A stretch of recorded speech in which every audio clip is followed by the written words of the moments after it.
And we end today's show with this week's Flashpoints Around the World with Senior National Security Advisor Juan Zarate.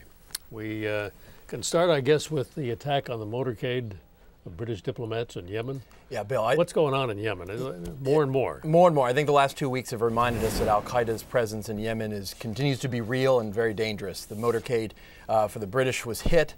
Fortunately, no one was killed, but it reminds us of the attempts by Al-Qaeda in the Arabian Peninsula to go after Western targets.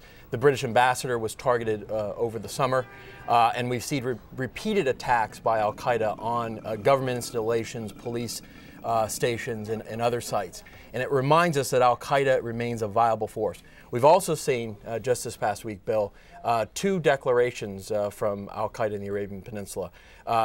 A new army that's been established, according to their leadership, to overthrow the government in Sana'a, named the Army of Aid and Abayan, going back to a group that existed in the 1990s in Yemen.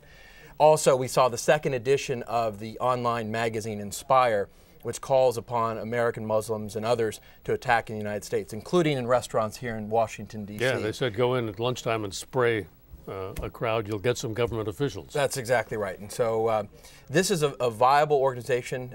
Government officials here in the United States talk about the Al-Qaeda affiliate in Yemen as the most active and the most dangerous.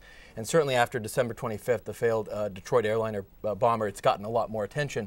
But it tends to fall off the radar screen a bit in terms of our public consciousness. But they're there. They've got 400 to 600 fighters, and they're adapting to the pressure, and they're very good. Let's go to Pakistan, which is certainly on our radar because of the difficulty we've had interacting with the government there over its support for the support of the army for some elements of Al-Qaeda. And now you've got militant Muslim militants attacking some of the moderates in Pakistan. That's exactly right. We've been focusing on Pakistan for good reason, on issues of Afghanistan, issues of extremists, and also because of where they stand generally in the region in terms of their geopolitics. But this is an issue that has largely gone uncovered, and that is the attack on the moderates within the Muslim communities, the different sects within Pakistani society that are being attacked by the Pakistan Taliban and the extremists. You had last week a very violent attack on a Sufi shrine. The Sufis, a more mystical, moderate strand of Islam. That followed an attack in Lahore several months ago that killed 42 people. This latest attack killed about 10 people. An Ahmadi sect shrine killed dozens a few months ago, and several shrines have been attacked. This is part of a trend where moderates are getting attacked directly, physically, with bombs and snipers, and I think it's a dangerous trend that we're seeing within Pakistan. You would think that the Pakistani army would be very much all over this. But well, they are, and the question is how, and there's an uproar in Pakistan, how can these types of not only venues but also these groups be protected? And so in Karachi, where you had this latest attack, the shrines have been closed for 3 months. They're going to look at the security. But I think something more fundamental has to happen, and there needs to be a restructuring of how Pakistan thinks about its own security, and part of it is securing these very sects that are coming under attack. Let's take a look at France now. France, as we know, has moved in ways that the Muslim community considers prejudicial, and now it's cropping up again somewhere where France has a past, in North Africa. That's right. France is in the terrorist crosshairs. They have been traditionally, but they are in full force now. You've seen additional French hostages taken captive in North Africa by the Al-Qaeda group there called Al-Qaeda in the Islamic Maghreb. You've also seen France increase their threat alert level in France because of threats from Al-Qaeda proper. You've seen security increase to places like the Eiffel Tower, etc. And so all of this is happening at the same time when France has very much taken a strong view toward going after Al-Qaeda in North Africa, declared war, literally, on that group, as well as doing things like banning the public veil, the veil in public. The burqa has been banned, for example, and upheld in France.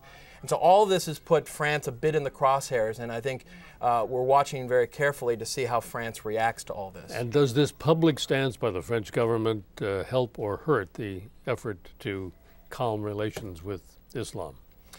Well, I think, and we've talked about this on the show before, all of the efforts in Europe at curbing public displays of Muslim culture or identity has certainly raised the temperature. You've seen it not just in France, but in Switzerland and Belgium and Spain.